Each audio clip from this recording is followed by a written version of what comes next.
The man who gunned down former Japanese Prime Minister Abe Shinzo with a handmade firearm has been sentenced to life in prison. A court in Nara Prefecture described the killing as an extremely malicious action that put lives at risk. 45-year-old Yamagami Tetsuya admitted to shooting the former prime minister at a political event in 2022. He said he was motivated by Abe's connection to a religious group widely known as the Unification Church. He claimed his family had been ruined due to his mother's donations to the organization. During sentencing, the court said it was despicable Yamagami decided to use a gun in the attack. It added his choice to open fire at a crowded public event was highly dangerous. It also noted Abe's widow, Akie, is still struggling under the emotional toll. Prosecutors had been demanding life in prison. Yamagami's lawyers had called for a lesser sentence not exceeding 20 years, arguing their client is a victim of abuse who deserved a chance at rehabilitation. Last year, a Tokyo district court issued a dissolution order requiring the group to disband as a religious corporation over questionable donation solicitations. The group has appealed. Now, we asked an expert about the trial outcome.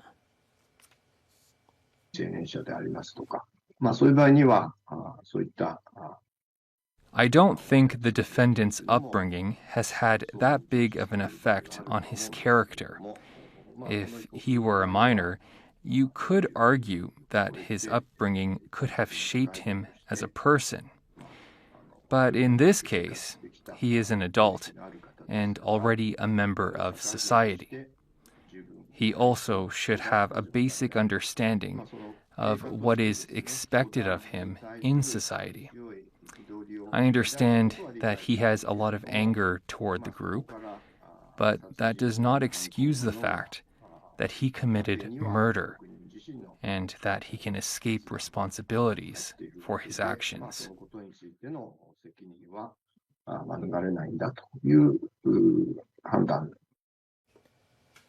An NHK reporter also spoke to a second-generation religious devotee whose parents were married in one of the group's mass weddings. The court didn't take into consideration the hardships faced by those growing up as a second-generation religious devotee.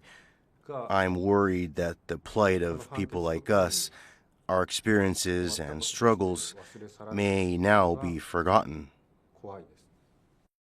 He believes it's necessary to create a social welfare system that provides support to protect people from financial harm and other abuse.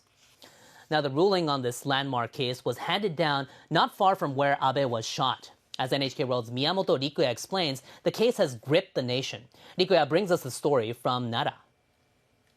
Hundreds of people streamed through Nara Park early Wednesday morning, all of them hoping for one of about 30 seats to a historic ruling. So many people wanted to watch the trial in person. That seat had to be handed out using a lottery system. Some people said they had been watching the whole trial closely. I have a child of the same generation as the defendant, so I'm really interested in this case. I hope he'll become a person who can be rehabilitated and contribute to society.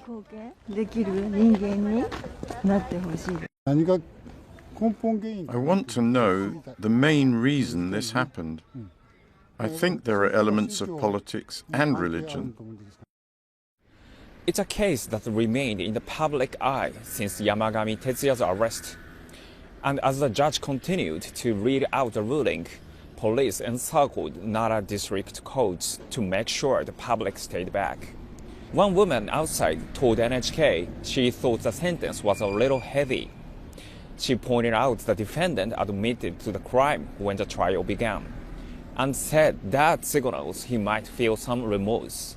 And at the very least, it's clear he has taken responsibility for his actions.